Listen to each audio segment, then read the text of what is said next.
Lord మన ప్రభు అయిన యేసుక్రీస్తు నామమున వాక్యం వింటున్న ప్రతి బిడ్డకు వందనాలు తెలియజేసుకుంటూ ఉంటున్నాను. యేసుక్రీస్తు సిలువలో పలికిన విలువైన 7 మాటలు మనము ఇదిని ముందు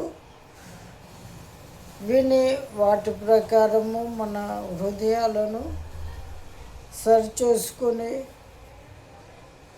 దేవుని కొరకు సాక్షులుగా నిలవాలని, దేవుని కొరకు దేవుని స్తుతించే బిడ్డలుగా, దేవుని సాక్షులుగా మనందరం కూడా నిలబడాలని ప్రభుపేట మీ అందరికీ తెలియజేస్తుంటున్నాను. యేసుక్రీస్తు సిలువలో పలికిన మొదటి మాటను మనము చూసుకొని ముందుకు వెళ్దాం. లూకా సువార్తలో నుండి 23వ అధ్యాయము 33-34 వచనము మనము చూసుకుందాం. చదువుతున్నాను, దయచేసి శ్రద్ధగా వినండి. వారు కపాలమనబడిన స్థలమునకు వచ్చినప్పుడు అక్కడ కుడి వైపున ఒకనిని, ఎడమ వైపున ఒకనిని, ఆ నేరస్తులను ఆయనతో కూడా సిలువ వేసిరి. యేసు, తండ్రి, వీరేమి చేయుచున్నారో వీరెరుగరు కనుక వీరిని క్షమించుమని చెప్పెను. వారు ఆయన వస్త్రములు పంచుకున్నట్టుకై చీట్లు వేసిరి. ఇక్కడ చదువుబడిన మాటలను మనము ప్రతి సంవత్సరము వినుచుంటున్న వారమే. అయితే ప్రత్యేకముగా ఈ 2026 సంవత్సరంలో దేవుడు మరొకసారి ప్రభు సిలువలో పలికిన మాటలను ధ్యానించుకున్నట్టుకు, వాటి వివరమును మనము తెలుసుకొని పాటించడానికి దేవుడు మరొక సంవత్సరమును దేవుడు మనకు దయచేసి ఉన్నాడు. ఈ సంవత్సరమైన మనము వాక్యమునకు విధేయులమై వాక్యమును హృదయం అనే పలక మీద వ్రాసుకొని వింటున్న మాటకు అర్థము గ్రహించి మనము వాటిని పాటించే బిడ్డలముగా ఉండాలని ప్రభుపేట కోరుతూ ఉంటున్నాను. ఇక్కడ క్షమాపణ అనే విషయానికి వచ్చినట్లయితే, క్షమించడము అనేది చాలా విలువైన మాటగా మనము చూస్తూ ఉంటున్నాం. క్షమించడము అనేది చాలామందిలో ఉండదు.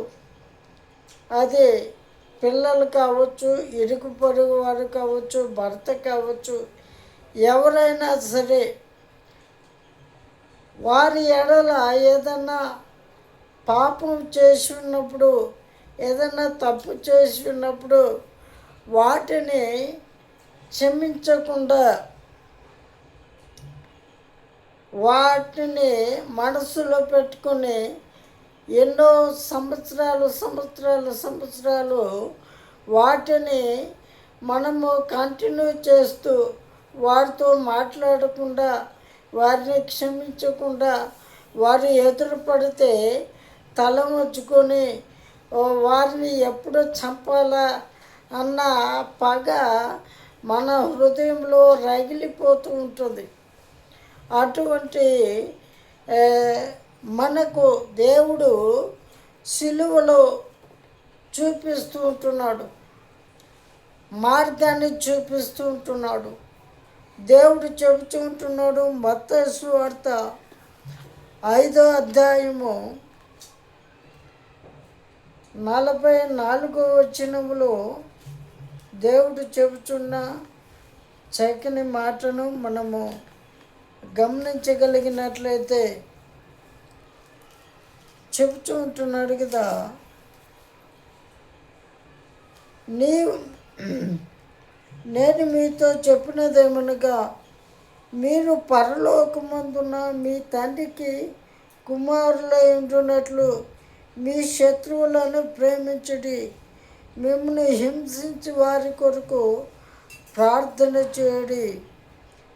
ఆయన చెడ్డవారి మీదను మంచివారి మీదను తన సూర్యుని ఉదయింపజేసి నీతిమంతుల మీదను అనీతిమంతుల మీదను వర్షము కురిపించుచున్నారు. హల్లెలూయా. ఇక్కడ మనము చూసుకున్న మాటను బట్టి గమనించగలిగినట్లయితే శత్రువులను కూడా ప్రేమించమని దేవుడు చెబుతుంటున్నాడు.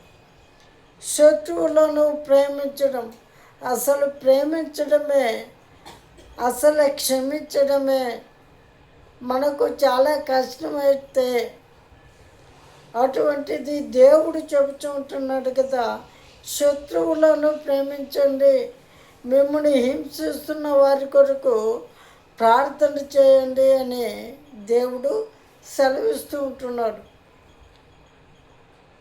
అందుకే ఇప్పుడు సిలువలో దేవుడు మార్గాన్ని చూపిస్తూ ఉంటున్నాడు. దేవుడు ఆ యొక్క మాటను తాను చేసి ఆచరణలో పెట్టి తాను చేసి చూపిస్తూ ఉంటున్నాడు. ఆయన చెప్పేవాడిగా కాక చేసి చూపిస్తూ ఉంటున్నాడు. ప్రతి ఒక్కడు కూడా తాను అనుసరిస్తూ తాను పాటిస్తూ తెలియజేసిన మాటను మనము చూస్తూ ఉంటున్నాం. ఈ 7 మాటలన్నీ కూడా దేవుడు చెప్పడం మటుకే కాదు కానీ చేసి చూపించి ఉన్నాడని మనము గమనించవలసిందిగా ప్రభు కోరుతూ ఉంటున్నాం. శత్రువులను క్షమించమని చెప్పిన దేవుడు మరి ఈ యొక్క సిలువలో దొంగ తనను హింసించిన వారిని క్షమించమని తండ్రిని వేడుకుంటున్నాడు. మనము చూసినట్లయితే ఉదయం మొదలుకొని యేసును సిలువ వేసే వరకు ఎన్నో శ్రమలు పెట్టి ఉన్నారు. కొరడాలతో కొట్టి ఉన్నారు, పిడిగుద్దులు గుద్ది ఉన్నారు, ఉమ్మి వేసి ఉన్నారు. అంత మాత్రమే కాకుండా నిన్ను కొట్టిన వాడెవడో ప్రవచించు, నీవు దేవుని కుమారుడవు కదా, నీవు దేవుని కుమారుడు అయితే నిన్ను కొట్టిన వాడు ఎవడో నీకు తెలుస్తుంది కదా, ఎవరు కొట్టారో నువ్వు చెప్పు అని హేళన చేస్తూ ఉంటున్న విధానాన్ని మనం చూసి ఉంటున్నాం. కరుణామయుడు సినిమా వేసినప్పుడు ఎన్ని శ్రమలు పెట్టారో మనము చూసి ఉన్నాం. ఆ యొక్క శ్రమలన్నీ అనుభవించాడు. పైగా చూసినట్లయితే కొడుతూ తిడుతూ ఉమ్మి వేయటమే కాదు కానీ అక్కడ కయప యొద్దకని, పిలాతు యొద్దకని, హన్నా యొద్దకని తిప్పుతూ మరి కొట్టుచు ఎన్నో దూషణ మాటలు పలికిన విధానాన్ని మనము చూస్తూ ఉంటున్నాం.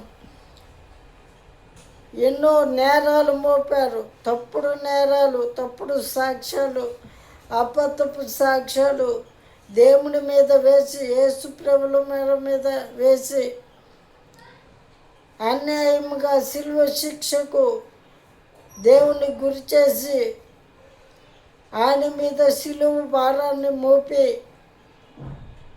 సిలువను మోసుకుంటూ యెరూషలేము చుట్టూ తిప్పుచు కొరడాలతో కొట్టుచు చివరికి కపాలమనబడిన స్థలమునకు ఆయనను తీసుకొని వచ్చి 2 దొంగల మధ్యలో అక్కడ దేవుని సిలువ వేసిన విధానాన్ని మనం చూస్తూ ఉంటున్నాం. ఇక్కడ మరొక విషయాన్ని మనం గమనిస్తే మధ్యలో వేయబడి ఉన్నాడు. అంటే ఒక ప్రధాన పాపిగా ఆ యొక్క కుడి వైపున ఎడమ వైపున ఉన్న ఇద్దరు దొంగల కంటే ఒక ప్రధాన దొంగగా, ఒక గజ దొంగగా, ఒక విలువైన పాపులందరిలో కల్లా ఒక ప్రధాన పాపి అని సూచనగా అక్కడ వారి మధ్యలో సిలువ వేసిన విధానాన్ని మనము గమనించాలి. అన్ని శ్రమలు పెట్టినను వాటిని దృష్టిలో పెట్టుకోక, వాటిని మనసులో ఉంచుకోకుండా శత్రువులను ప్రేమించమని చెప్పిన యేసు ఇప్పుడు సిలువలో మార్గాన్ని చూపించాడు, చేసి చూపించాడు. తండ్రి, వీరేమి చేయుచున్నారో వీరు ఎరుగరు కనుక వీరిని క్షమించు అని చెప్పిన మాటను మనము చూస్తూ ఉంటున్నాం. క్షమించమని చెప్పిన దేవుడు చేసి చూపించున్నాడు. ఇప్పుడు మనము చేయగలుగుతూ ఉంటున్నామా? ఆ మార్గంలో మనము నడవగలుగుతూ ఉంటున్నామా? ఆ విధానాన్ని మనము మన క్రియలలో చూపించగలుగుతూ ఉంటున్నామా?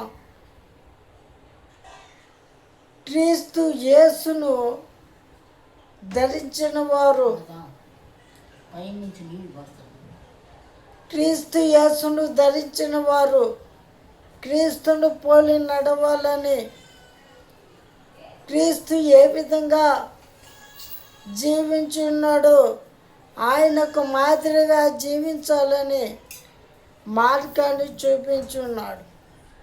మనము ఆ బాటలో నడవాలి, శత్రువులను క్షమించాలి. మనము చూసినట్లయితే తల్లిదండ్రులతో మాట్లాడని కుమారులు ఉన్నారు, పిల్లలతో మాట్లాడని తల్లిదండ్రులు, భర్తతో మాట్లాడని భార్య, భార్యతో మాట్లాడని భర్త. ఈ విధానాన్ని మనము ఈ లోకంలో చూస్తూ ఉంటున్నాం. కానీ యేసు ప్రభుల వారు తనను హింసించిన వారిని కూడా, దూషించిన వారిని కూడా క్షమించి మార్గాన్ని చూపించున్నాడు. కనీసం మనము కుటుంబంలో వ్యక్తులనైనా క్షమించగలుగుతూ ఉంటున్నామా అనే మాటను మనలను మనము పరీక్షించుకొని సరిచేసుకోవాలి. మనం అసలు క్షమించే మనసు కలిగి ఉండాలంటే, శత్రువులను కూడా క్షమించగలిగే మనసు మనలో ఉండాలంటే మనము ఏమి చేయాలి అనేది ప్రభు చెప్పుచుంటున్నాడు. మత్తయి సువార్త 11వ అధ్యాయములో, మత్తయి సువార్త 11వ అధ్యాయము 29వ వచనములో ప్రభు చెప్పుచూ ఉంటున్నాడు కదా. ఏం చేయమని చెబుతున్నాడో ఒకసారి మనము చదువుకుందాం. నేను సాత్వికుడను, దీన మనసు గలవాడును కనుక మీ మీద నా కాడి ఎత్తుకొని నా యొద్ద నేర్చుకుని, అప్పుడు మీ ప్రాణములకు విశ్రాంతి దొరుకును. ఏలయనగా నా కాడి సులువుగాను నా భారము తేలికగాను ఉన్నవి. మనము ప్రభు వలె జీవించాలంటే ప్రభు చెప్పినట్లుగా శత్రువులను కూడా ప్రేమించేంత స్వభావము, మనసు మనము కలిగి ఉండాలంటే ఏమి చేయమని ప్రభు చెబుతూ ఉంటున్నాడంటే, నేను సాత్వికుడను, దేని మనసు గలవాడను కనుక నా ఎత్తుకు వచ్చి నేర్చుకోండి. ఏమి నేర్చుకోవాలి? మనం ఆయన యొద్దకు వెళ్ళి సాత్వికమును నేర్చుకోవాలి. సాత్వికము కలిగి ఉండటం నేర్చుకోవాలి. ఆయనలో సాత్వికమును మనము నేర్చుకోవాలి. ఆయన సాత్వికుడు అని తెలియడానికి ఎలా నేర్చుకోగలం? ఆయన సాత్వికుడని ఎలా తెలుసుకోగలం? అసలు సాత్వికం అంటే ఏంటి అనేది మనము జాగ్రత్తగా గమనించినట్లయితే, మనం అసలు క్షమించాలి అంటే మనము సాత్వికం కలిగి ఉండాలని మనము నేర్చుకున్నాం. ఆ సాత్వికము ఎక్కడ దొరుకుతుంది అని మనం చూసాం మత్తయి సువార్తలో. నేను సాత్వికుడను, నా యొద్దకు రండి, మీరు సాత్వికులుగా ఉండాలంటే నా యొద్దకు వచ్చి నేర్చుకోండి అని ప్రభు చెబుతూ ఉంటున్నాడు. ఆ సాత్వికం కలిగి ఉంటే ప్రయోజనాలు ఏంటంటే, సాత్వికం కలిగిన వాడు కీడు చేసేవారికి కూడా మేలు చేయడం కలిగి ఉంటాడు. ఈ స్వభావం కలిగిన వాడే నిజమైన సాత్వికుడు.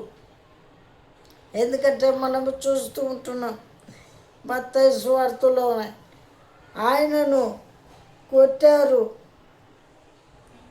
తిట్టారు, దూషించారు, ఎన్నో వేదనలకు గురి చేశారు. ఆయనను తనను కొట్టిన, తన మీద ఉమ్మి వేసిన, కొరడాలతో కొట్టిన, కాళ్ళతో తన్నిన, పిడిగుద్దులు గుద్దిన వారి మీద దేవుడు కోపించుకోకుండా,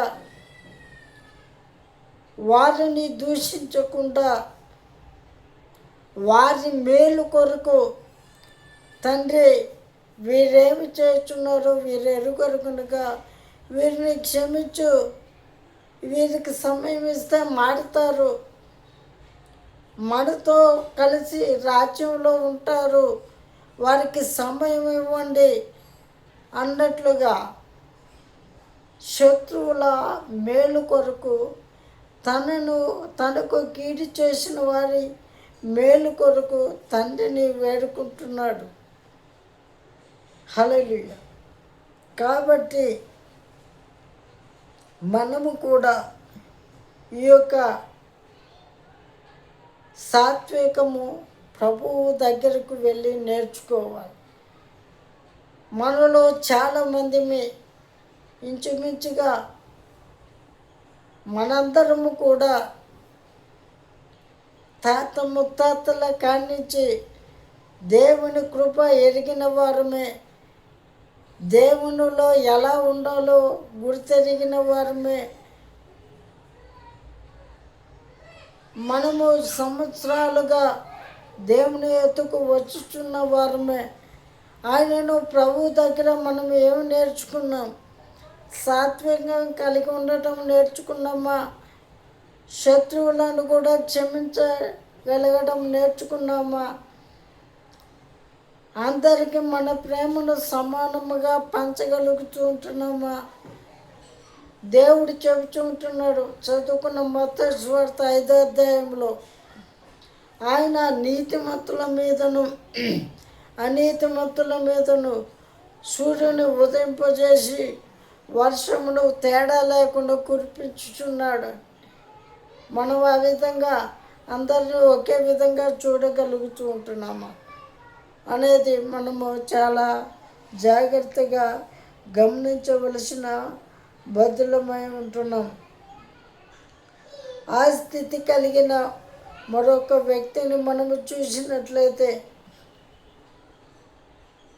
సంఖ్యాకాండంలో మోషేను మనము చూస్తూ ఉంటాం. మోషే కూడా వివాహము చేసుకొని ఉన్నప్పుడు అహరోను మిరియాములు మోషే మీద కోపడుతూ ఉంటారు. మరి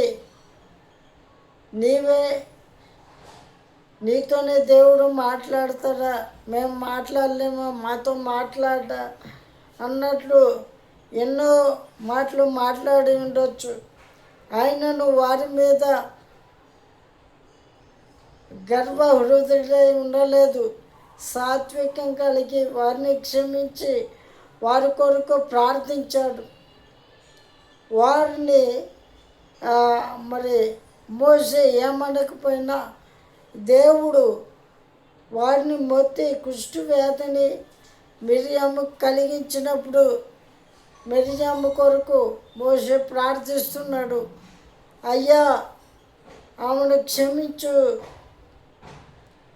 ఆమెకు స్వస్థతనివ్వని ఆమె మేలు కొరకు ప్రార్థించిన విధానాన్ని మనము చూస్తూ ఉంటున్నాం. అంత మాత్రమే కాకుండా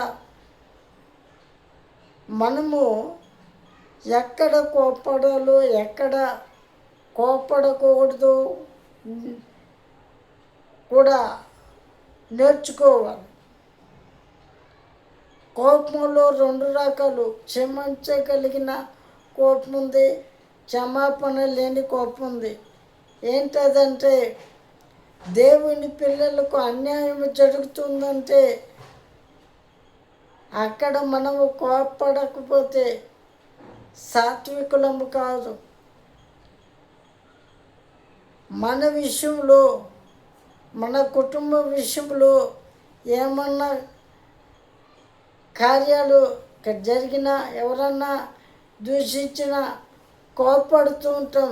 నన్నేమన్నా కానీ ఊరుకుంటా, నా కుటుంబాన్ని ఏమనొద్దు అని.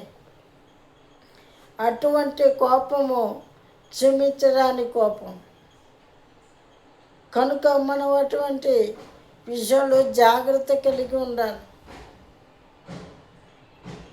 ఇప్పుడు మనము చూసినట్లయితే దేవుని బిడ్డలకు అన్యాయం జరిగితే కోప్పడాలి అని అంటే మనం చూసాం. గత సంవత్సరంలో పగడాల ప్రవీణ్ గారు చనిపోయారు, చంపేశారు అన్యాయముగా. అదే అన్యాయము కదా అని ఎంతోమంది దైవజనులు పోరాడారు.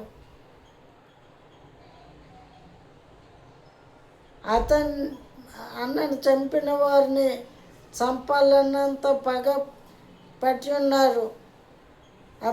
వారికి ఎలాగైనా శిక్ష విధించాలి అన్నాను అంత యొక్క రగిలిపోయారు. అది కాదు, అక్కడ కోప్పడమని కాదు దీని అర్థం. అక్కడ మనం తగ్గి ఉండాలి.